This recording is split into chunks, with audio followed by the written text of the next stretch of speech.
আসসালামু আলাইকুম। এই মুহূর্তে আমরা ইজতেমার ময়দানে অবস্থান করছি। ইজতেমা ২০২৫-এর প্রথম পর্ব এবং দ্বিতীয় পর্ব শেষ হওয়ার পরে কিন্তু পুরো মাঠে যে অবস্থা দেখতে পাচ্ছি আমরা, যে এখানে কিন্তু গত বলা যায় যে ১ সপ্তাহ আ ইসলামিক যে বয়ানগুলো হয়েছে, সেই বয়ানের মধ্য দিয়ে কিন্তু আখিরি মোনাজাতের মধ্য দিয়ে শেষ হয়েছে ১ম এবং দ্বিতীয় পর্ব। সুরাই নিজামের পক্ষ থেকে যে ২টি ইজতেমা ছিল। তো আমরা দেখতে পাচ্ছি যে আপনার পুরো মাঠ কিন্তু আপনার এখন পুরো মাঠই একটু খালি। শুধুমাত্র আইনশৃঙ্খলা বাহিনীর রক্ষাকারী যে বাহিনীগুলো আছে, শুধু তারা এই ইজতেমা মাঠে অবস্থান করছেন। এই মুহূর্তে কিন্তু ইজতেমা এখনও কোনো মুসলিম আমরা মাঠে দেখতে পাচ্ছি না।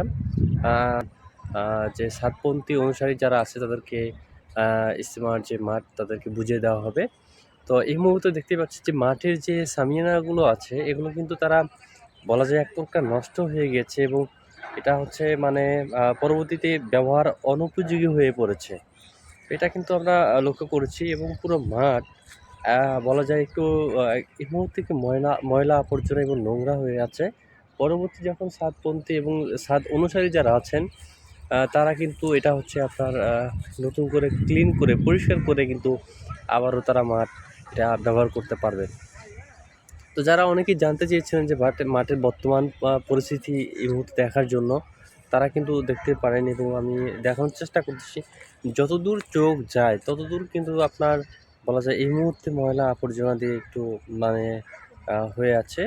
যেহেতু ২ টা পর্ব এখানে অনুষ্ঠিত হয়েছিল।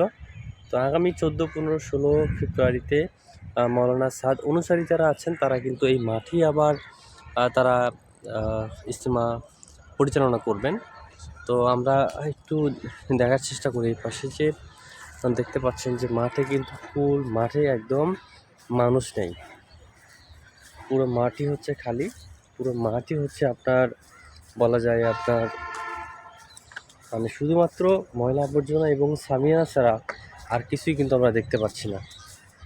তো আগামী সন্ধ্যার পর থেকে শুক্রবার সন্ধ্যার পর থেকেই দেখা যাচ্ছে যে এটা হচ্ছে আপনার ফুল ক্লিন করা হবে এবং মাওলানা সাদ অনুসারী যারা আছেন তারা অবশ্যই এটা ক্লিন করে এবং তাদের মতো করে গুছিয়ে নেবেন।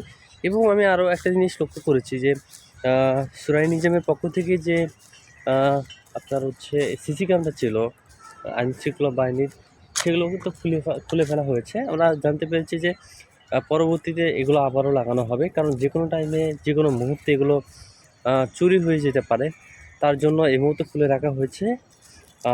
এবং পুরো মাঠ কিন্তু আইনশৃঙ্খলা বাহিনী তারা একটু তত্ত্বাবধানে আছে, ডিউটি অবস্থায় তারা দেখছেন বিষয়গুলো। তো আশা করছি খুব সুন্দর এবং সফলভাবে আগামী ১৪, ১৫, ১৬ ফেব্রুয়ারি সাদ অনুসারী যারা আছেন তারাও এই ইজতেমা কমপ্লিট করতে পারবেন। এবং আরেকটা আমরা নিউজ পেয়েছি যে সাদপন্থীরা কিন্তু যারা আছেন তারা কিন্তু আগামী আপনার হচ্ছে আগামী বছর এই মাঠে ইজতেমা করতে পারবেন না বলে গভর্নমেন্ট থেকে জানা গেছে। তো এখনও পরবর্তীতে এটা সিদ্ধান্ত চেঞ্জ হতে পারে। তো আমরা এই ছিল হচ্ছে বর্তমান মাঠের পরিস্থিতি। এটা হচ্ছে আপনার পুরো মাঠের পরিস্থিতি ছিল।